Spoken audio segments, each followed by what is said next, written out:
नमस्कार दोस्तों। आज हम चैप्टर नंबर 5 क्लास 10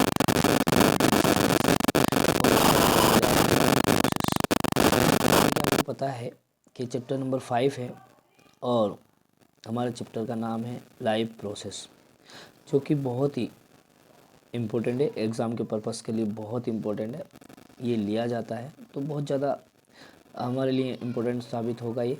आइए डिस्कस करते हैं वन बाय वन हम लाइफ प्रोसेस के बारे में। लाइफ प्रोसेस में क्या होता है वो देखिए आप, है ना।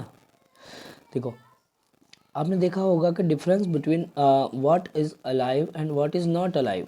ये बात हम यहाँ बात करने जा रहे हैं कि इसमें से कौन अलाइव है और कौन नहीं लाइव है।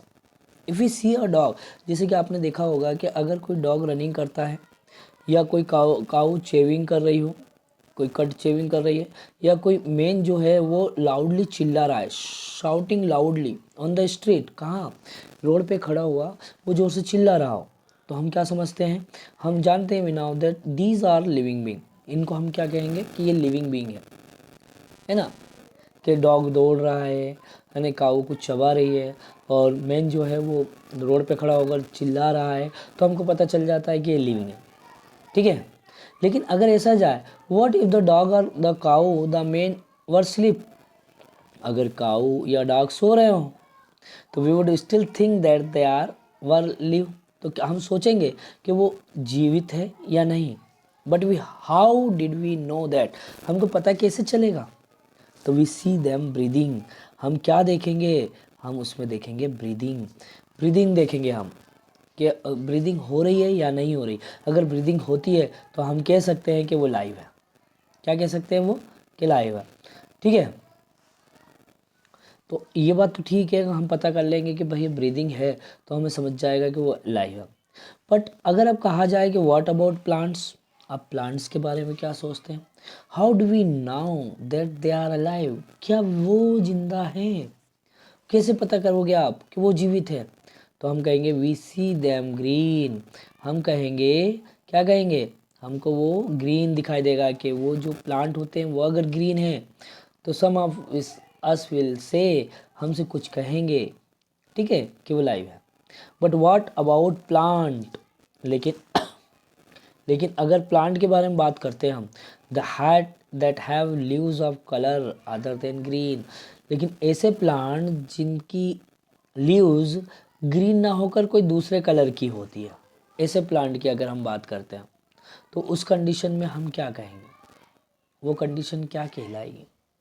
अगर ऐसा हुआ तो हम कहेंगे दे ग्रो ओवर टाइम, उनमें ग्रोथ देखेंगे। So we know that they are live, इसलिए हम जानते हैं कि वो सब कैसे हैं, अलाइव है। सब विल से, कुछ कहेंगे। In other words we tend to think of some short moment, अगर दूसरे शब्दों में हम कह सकते हैं कि उनमें कुछ ना कुछ शॉर्ट मोमेंट पाया जाता है। अब वो शॉर्ट मोमेंट कैसा होता है, आइदर ग्रोथ रिलेटेड, या तो ग्रोथ के कारण, आर नॉट, या ग्रोथ रिलेटेड नहीं, as common evidence for being alive, ये कुछ ऐसे कॉमन एविडेंस है जिसके कारण हम कह सकते हैं कि वो अलाइव है। हम कह सकते हैं क्या, कि वो अलाइव है। क्या कह सकते हैं हम कह सकते हैं कि वो अलाइव है। But a plant is not visible growing is still alive, लेकिन प्लांट में हमको ग्रो पार्ट नहीं दिखाई देता है। And some animal can breathe without visible movement, लेकिन कुछ एनिमल में बिना विजिबल ही मूवमेंट हो जाता है, बिना विजिबल मूवमेंट ही उनमें ब्रीदिंग हो जाती है। So using visible movement as the definition characteristic of life is not enough, तो आप विजिबल मूवमेंट को ही लाइफ का कैरेक्टरिस्टिक नहीं मान सकते, वो पर्याप्त नहीं होता है कि मूवमेंट के कारण ही आपने ये कह दिया कि वो लिविंग बीइंग लाइव है। क्योंकि movement over very small scale, movement कैसा है, बहुत ही स्मॉल स्केल है, will be invisible to the naked eye, movement of molecule. For example, invisible molecular movement necessary for life, सही है।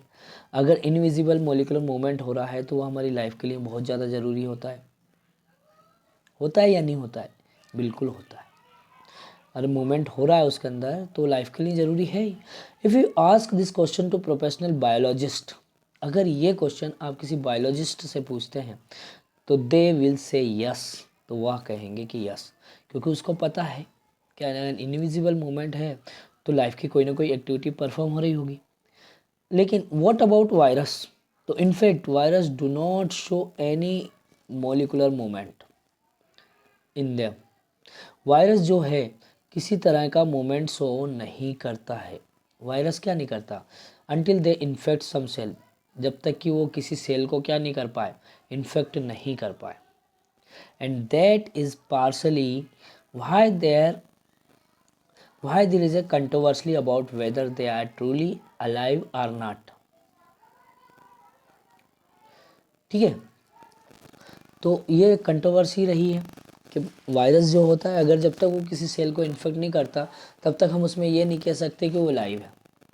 Why are molecular movement needed for life, क्यों ज़रूरी होता है मोलिकुलर मूवमेंट लाइफ के लिए, तो we have seen in earlier classes, हमने इससे पहले क्लासेस में देखा that living organism are well organised, कि जो लिविंग ऑर्गेनिज्म होते हैं वो वेल ऑर्गेनाइज्ड होते हैं, इनका स्ट्रक्चर जो होता है वेल ऑर्गेनाइज्ड स्ट्रक्चर होता है। दे कैन हैव टिश्यू, क्यों, क्योंकि इनके पास टिश्यू होते हैं। वो टिश्यू हैव सेल, वो टिश्यू के पास सेल होती है। Cell have smaller component in them, और सेल के पास छोटे छोटे कंपोनेंट्स होते हैं। एंड सो ऑन, ये चलता रहता है because of the effect of the environment. लेकिन इन्वायरमेंट के प्रभाव के कारण दिस ऑर्गेनाइज्ड, ये जो ऑर्गेनाइज्ड है या ordered nature of living structure, या लिविंग स्ट्रक्चर का जो ऑर्डर्ड नेचर है is very likely to keeping break down, ये ब्रेक डाउन हो जाएगा टाइम के according. If order break down the organism will no longer be live, अगर order break down हो जाता है तो ऑर्गेनिज्म ज़्यादा लंबे समय तक लाइव नहीं रह पाता है, will no longer be live. So living creature must keep repairing, इसलिए लिविंग क्रिएचर को क्या करना पड़ता है, रिपेयरिंग करना पड़ता है। एंड मेंटेनिंग देयर स्ट्रक्चर, और उसके स्ट्रक्चर का मेंटेन करना पड़ता है। Since all this structure are made of molecule, क्योंकि ये सभी स्ट्रक्चर मॉलिक्यूल से मिलकर बने होते हैं। They must move molecule around all the time, क्योंकि ये मॉलिक्यूल सभी समय मूवमेंट करते हैं। What are the maintenance process in living organism, let us explore. हम ये समझने की कोशिश करते हैं कि मेंटेनेंस प्रोसेस लिविंग ऑर्गेनिज्म में कैसे होता है। तो आगे देखिए आप, आपको बहुत सारी चीज़ें, बहुत ही इंटरेस्टिंग चीज़ें पता चलेगी कि एनिमल किस तरीके से लाइव होता है।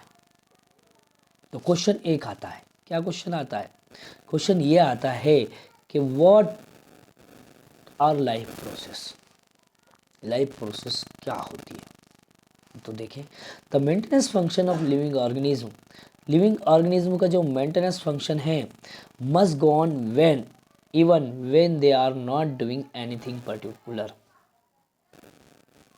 Even when we are just sitting in, क्या, जस्ट सिटिंग इन क्लास, जिसे कि अभी जस्ट सिटिंग, आप क्लास में ही बैठे हैं।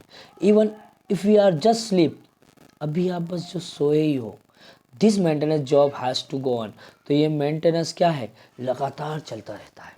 आप बैठे हो, आप पढ़ाई कर रहे हो, आप सो रहे हो, जो भी सारी चीज़ें कर रहे हो उसमें क्या है, ये मेंटेनेंस आपकी बॉडी का चलता रहता है। This process which together perform this maintenance, और ये प्रोसेस उस एक्टिविटी को मेंटेनेंस करती रहती है, और उसे ही हम क्या कहते हैं, लाइफ प्रोसेस कहते हैं। Since this maintenance process are needed to prevent damage, और ये जो मेंटेनेंस प्रोसेस होती है कि अगर कोई सेल डैमेज हो गई है या जो सेल ब्रेक डाउन हो गई है, जो सेल डैमेज हो गई है या ब्रेक डाउन हो गई है, तो उसके लिए क्या चाहिए, energy is needed for them. This energy come from outside the body of the living organism. अब वो सेल डैमेज हुई है तो उसको मेंटेनेंस ज़्यादा ज़रूरी होता है, अगर ब्रेक डाउन हुई है तो ज़्यादा ज़रूरी होता है। अब इन सब के लिए मेंटेनेंस करने के लिए किसकी ज़रूरत पड़ती है? एनर्जी की ज़रूरत पड़ती है, और this energy comes from outside the body of the individuals, और ये एनर्जी इंडिविजुअल्स के बाहर से हमको मिलती है। So there must be process to transfer a source of energy from outside the body. तो इसके लिए क्या? So there must be a process, इसलिए transfer a source of energy from outside the body of the organism which we call food.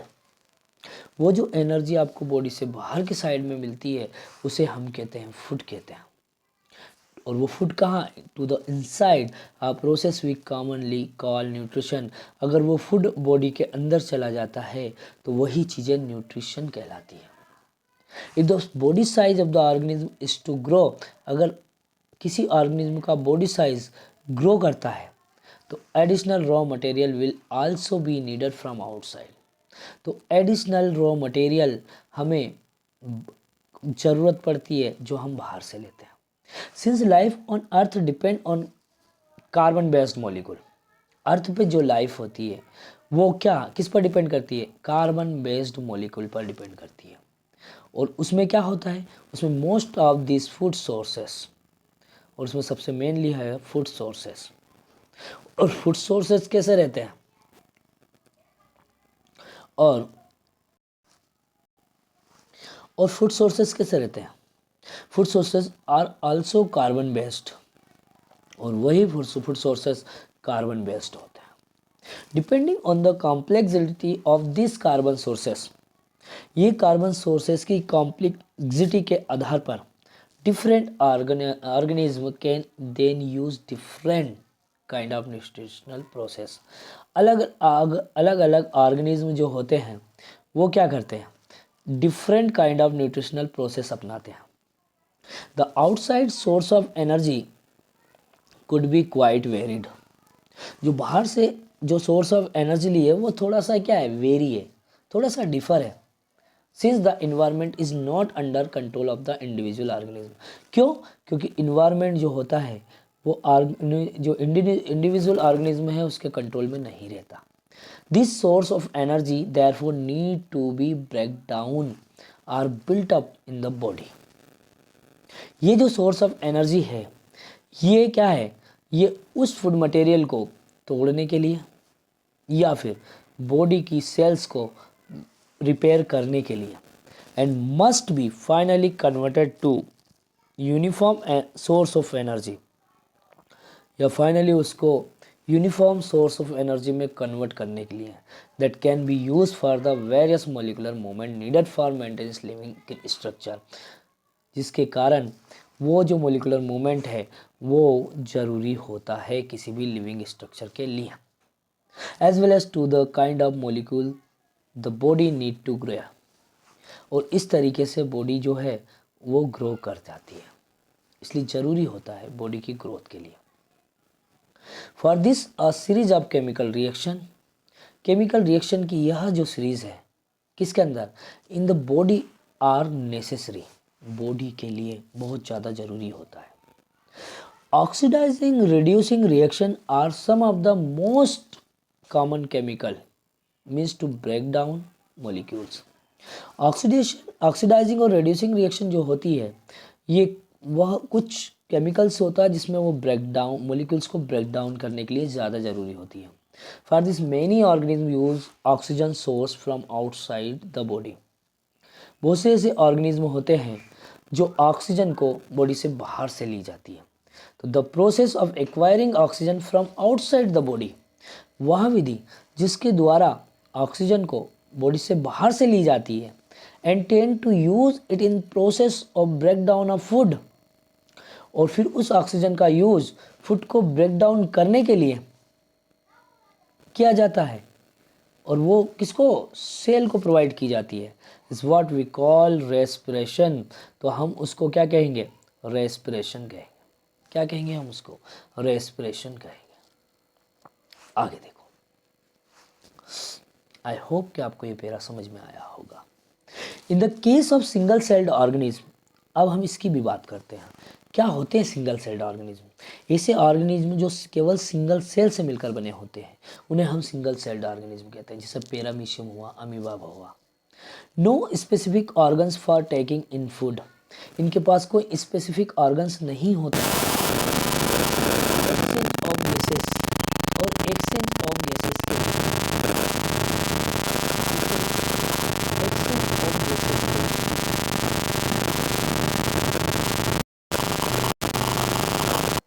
और exchange of gases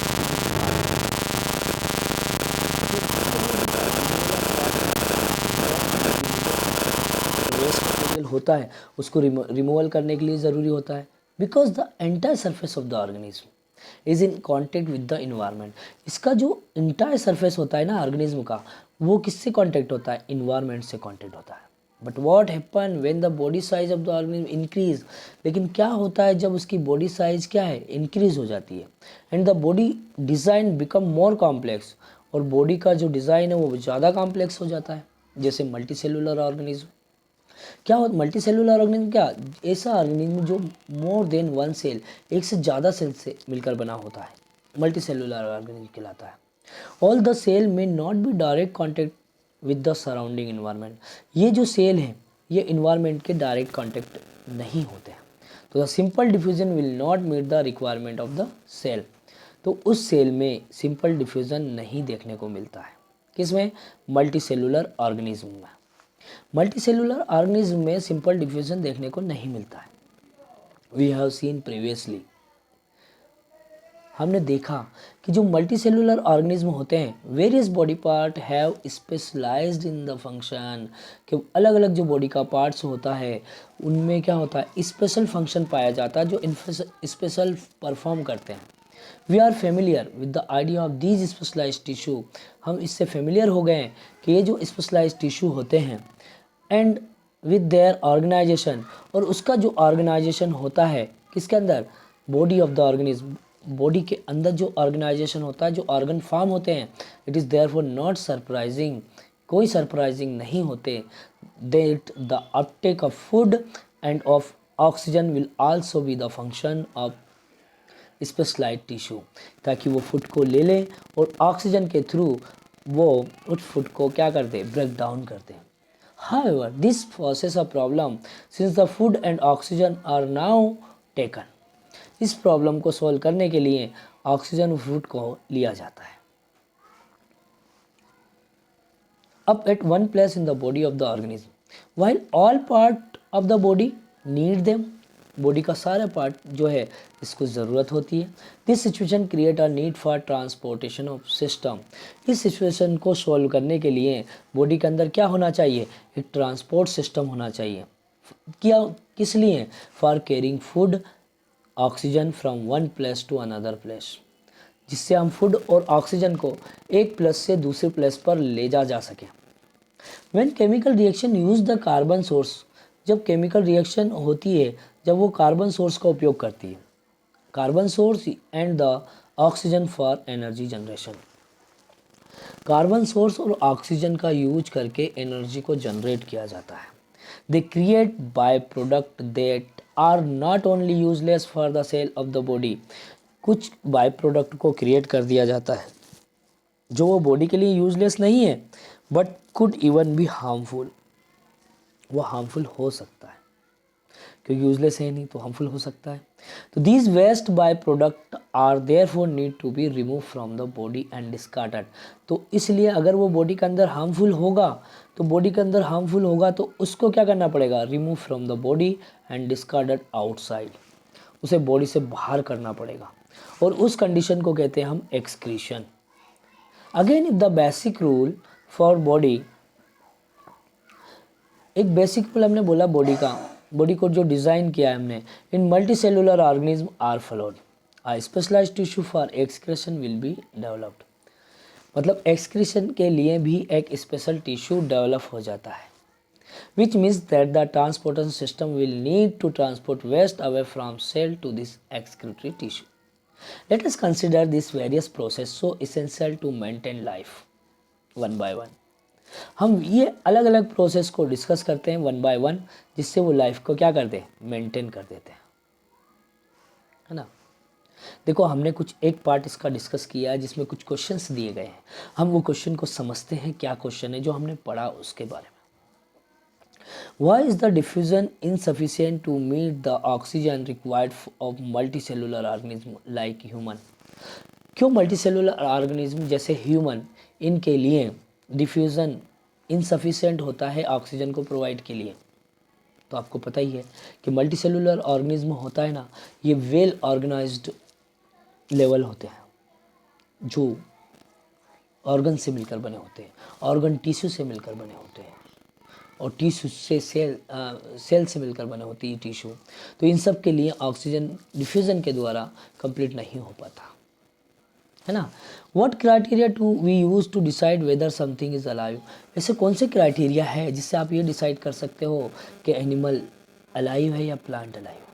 what are outside raw material use for an organism? कौन से ऐसे outside raw material हो जिसका हम use करते हैं? What process would you consider essential for maintaining life? कौन सी प्रोसेस है जिससे लाइफ को मेंटेन कर सकते हैं? अब हम डिस्कस करेंगे न्यूट्रिशन के बारे में। वन बाय वन हमने कहा था कि प्रोसेस हम डिस्कस करेंगे, और आपको पता है न्यूट्रिशन क्या होता है, हम पढ़ चुके हैं थोड़ा। व्हेन वी वॉक और राइड अ बाइसिकल, जब हम टहलते हैं या फिर बाइसिकल से राइड करते हैं, we are using up energy, तो हमें एनर्जी की ज़रूरत पड़ती है। Even we are not doing any apparent activity, लेकिन अगर हम जब कोई भी कार्य नहीं करते हैं, energy is needed to maintain a state of order in our body. तो एनर्जी हमारी बॉडी को मेंटेन करने का काम करती है, एक स्टेट ऑफ ऑर्डर में मेंटेन करने के लिए एनर्जी की रिक्वायर्ड होती है। We also need material from outside, इसलिए हमको बाहर से मटेरियल की ज़रूरत होती है इन ऑर्डर टू ग्रो। किसके लिए? ग्रो के लिए, डेवलप के लिए, सिंथेसिस के लिए, प्रोटीन के लिए, एंड अदर सब्सटेंस, और अदर सब्सटेंस के लिए, needed in the body. This source of energy and material is the food we eat. और ये सोर्स ऑफ एनर्जी या मटेरियल क्या है? फूड है, जिसको हम लेते हैं खाने के फॉर्म में। How to living things get their food? Living things कैसे उस फूड को ले पाते हैं? तो the general requirement for energy, energy के लिए जो जनरल रिक्वायरमेंट है, and material is common in all organism, सभी ऑर्गेनिज्म के लिए मटेरियल और एनर्जी, जितने भी ऑर्गेनिज्म में मटेरियल और एनर्जी के लिए कुछ जनरल रिक्वायरमेंट होती है, but is fulfilled in different way, लेकिन इनको अलग अलग वे से पूरा करते हैं। Some organism use simple food material, कुछ ऑर्गेनिज्म तो क्या है, सिंपल फूड मटेरियल का उपयोग करते हैं, और वो कहाँ से ऑब्टेन करते हैं? Obtain from inorganic source in the form of carbon dioxide and water. वो इनऑर्गेनिक सोर्स से ऑब्टेन करते हैं, और वो किस फॉर्म में पाए जाते हैं? कार्बन डाइऑक्साइड और वाटर के फॉर्म में। दिस ऑर्गेनिज्म द ऑटोट्रॉफ्स, और ऐसे ऑर्गेनिज्म जो आउटसाइड से कार्बन डाइऑक्साइड और वाटर को रॉ मटेरियल के फॉर्म में यूज करते हैं, उनको हम ऑटोट्रॉफ्स कहते हैं। इनके अंदर किनको लिया गया है? Include green plants and some bacteria, green plant और कुछ bacteria. Other organism utilise complex substance, दूसरे ऑर्गेनिज्म ऐसे हैं जो कॉम्प्लेक्स सब्सटेंस को यूज करते हैं। This complex substance have to be break down into simpler one before they can be used for upkeep and growth of the body. और ये जो कॉम्प्लेक्स सब्सटेंस है, इसको यूज करने से पहले इनको सिंपल सब्सटेंस में कन्वर्ट करना पड़ता है, जिससे हमारी बॉडी क्या कर सके? ग्रोथ कर सकते हैं।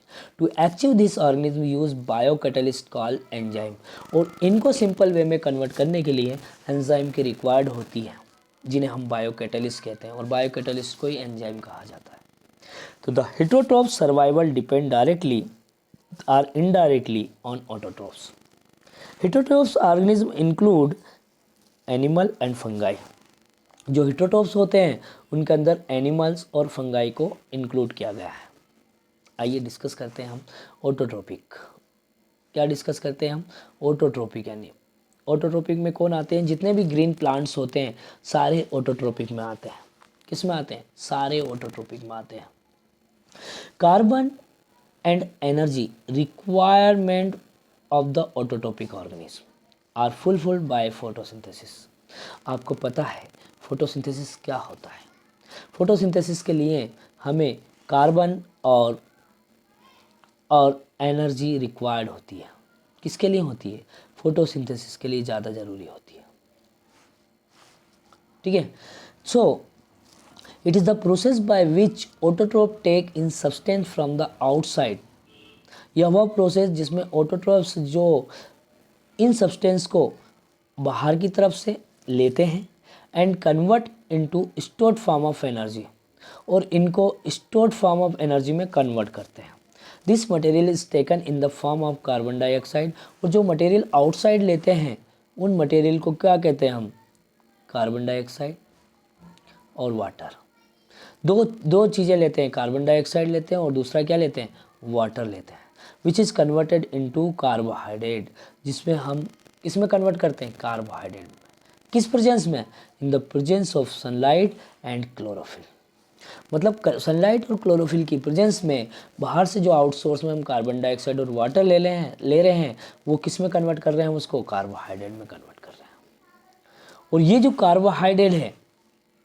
कार्बोहाइड्रेट है are utilize for the providing energy. किसको? To the plant. ये कार्बोहाइड्रेट का यूज़ हम प्लांट को एनर्जी प्रोवाइड करने के लिए करते हैं। We will study how this take place in the next section. The carbohydrate which are not use immediately. ध्यान से देखिए यहाँ पर क्या बोला गया कि जो कार्बोहाइड्रेट है उसको इमीजिएटली हम यूज़ नहीं करते हैं। Are stored in form of starch. इसको हम स्टार्च के फॉर्म में क्या दिखाओ? The carbohydrate which are not used immediately are stored in the form of starch. वो कार्बोहाइड्रेट को आप स्टार्च के फॉर्म में तत्काल स्टोर नहीं कर पाते हैं। Which is serve as the internal energy serve to used as and when required by the plant. जब प्लांट को ज़रूरत होती है तो वो एनर्जी के फॉर्म में उसको सर्व किया जाता है। उस समय ये लिक्विड फॉर्म में होता है। ठीक है। लेकिन extra part of the carbohydrate को हम स्टार्च के फॉर्म में प्लांट उसको स्टोर कर देते हैं। A somewhat similar situation is seen in where some of the energy derived from the food। कुछ सिचुएशन में हमने देखा है कि जो फूड है उससे हमको एनर्जी मिलती है। We eat is stored in our body in the form of glycogen। हमारी बॉडी में भी कुछ जैसे कि पार्ट है हम एनर्जी के फॉर्म में यूज कर लेते हैं, लेकिन जो एक्स्ट्रा पार्ट होता है ना उस एक्स्ट्रा पार्ट को हम ग्लाइकोजन के रूप में कन्वर्ट कर देते हैं। और आपको पता है ग्लाइकोजन के रूप में कन्वर्ट कैसे होता है? जो हमारी बॉडी में एक ऑर्गन होता है पैंक्रियाज, उसकी बीटा सेल से इंसुलिन हार्मोन सीक्रेट होता है जो एक्सेस अमाउंट ऑफ ग्लूकोज को ग्लाइकोजन में कन्वर्ट कर देता है ना, जिसे हम एनिमल कार्बोहाइड्रेट कहते हैं जो उसमें होता है। तो आइए देखिए ये जो चीज़ें हैं ये हम बात कर रहे हैं एक रिएक्शन की, और ये रिएक्शन क्या है? फोटोसिंथेसिस है। यहाँ पर देखो कार्बन डाइऑक्साइड और ये क्या है? वाटर है। ये किसकी प्रेजेंस में कर रहे हैं हम? ये हम कर रहे हैं क्लोरोफिल की प्रेजेंस में। किसकी प्रेजेंस में कर रहे हैं हम क्लोरोफिल की प्रेजेंस और सनलाइट की प्रेजेंस में कर रहे हैं। और उस कंडीशन में क्या बन रहा है? ग्लूकोज बन रहा है। देन ऑक्सीजन रिमूव हो रही है और water. Let us now see what actually happen during the process of photosynthesis. हम देखते हैं कि एक्चुअल प्रोसेस फोटोसिंथेसिस में क्या होता है। तो the following event occur during process. एक निम्नलिखित इवेंट्स यहाँ पर देखने को मिलता है। क्या इवेंट्स है वो देखिए आप। Absorption of light energy by chlorophyll. सबसे पहले क्लोरोफिल जो होता है लाइट एनर्जी को एब्जॉर्ब करता है। सेकंड क्या होता है? सेकंड देखो आप, सेकंड की बात करते हैं। Conversion of light energy to chemical energy. Light energy को केमिकल एनर्जी में कन्वर्ट किया जाता है। And splitting of water molecule into hydrogen and oxygen. और जो वाटर मॉलिक्यूल है वो किस में कन्वर्ट हो रहा है? हाइड्रोजन और ऑक्सीजन में। समझ में आया? Conversion of light energy to chemical energy. Light energy को हमने केमिकल एनर्जी में कन्वर्ट कर दिया, लेकिन जो वाटर मॉलिक्यूल है ना वो हाइड्रोजन और ऑक्सीजन में टूट जाता है। थर्ड क्या है? Reduction of carbon dioxide to carbohydrate. Carbon dioxide जो होता है वो कार्बोहाइड्रेट के फॉर्म में यूज़ हो जाता है। ध्यान रखना, कार्बन डाइऑक्साइड जो होता है वो कार्बोहाइड्रेट के फॉर्म में यूज होता है। This step need not take place one after the other immediately, ये स्टेप फास्टली नहीं हो पाती है। For example desert plant take up carbon dioxide at night, जो डेजर्ट प्लांट होते हैं वो कार्बन डाइऑक्साइड को नाइट में लेते हैं and prepare intermediate which is acted upon by the energy absorbed, और एक इंटरमीडिएट वो फॉर्म कर लेते हैं किसके द्वारा, by the chlorophyll during the day, क्योंकि डे के समय क्लोरोफिल होता है ना, उस कंडीशन में। Let us see how each of the component of the above reaction are necessary for photosynthesis. यहाँ देखते हैं कि ऊपर जो उसके लिए फोटोसिंथेसिस क्यों ज़्यादा ज़रूरी हो गया। If you carefully observe a cross section of leaf under the microscope, अब माइक्रोस्कोप को क्रॉस सेक्शन करके हम देखते हैं तो उस कंडीशन में ये लीफ है, उस कंडीशन में ये हमने देखा लीफ है। अब इस लीफ में क्या देखते हैं, ये अपर साइड जो है ये क्यूटिकल है, ये क्यूटिकल की लेयर दिखाई देती है, और उसके लोअर साइड में एपिडर्मिस है जिसे हम अपर एपिडर्मिस कहते हैं, और यहाँ क्लोरोप्लास्ट होता है जिसके अंदर क्लोरोफिल प्रेजेंट होता है। ये आपको क्लोरोफिल प्रेजेंट दिखाई दे रहा है, क्या ये क्लोरोफिल होता है। और नीचे की तरफ एयर स्पेसेस होती है, और नीचे आप देखेंगे तो यहाँ पर क्या है, यहाँ स्टोमेटा आपको दिखाई देंगे। क्या दिखाई दे रहे हैं, स्टोमेटा। इस स्टोमेटा से क्या होता है, गैसियस एक्सचेंज होती है। कार्बन डाइऑक्साइड आउटसोर्स से कहाँ ली जाती है, लीफ के द्वारा ली जाती है। ठीक है, तो हम क्यों ज़्यादा ज़रूरी होता है ये प्रोसेस, तो ये स्टेप जो है ये बहुत इंपॉर्टेंट स्टेप्स है। फॉर एग्जाम्पल डेजर्ट प्लांट, ये हाँ हम डिस्कस कर चुके हैं। हम आगे देखें, let us see how each of the component of the above reaction are necessary for photosynthesis. हम यहाँ देखते हैं फोटोसिंथेसिस के लिए ये रिएक्शन क्यों ज़्यादा ज़रूरी होती है। तो देखिए आप, if you carefully observe a cross section,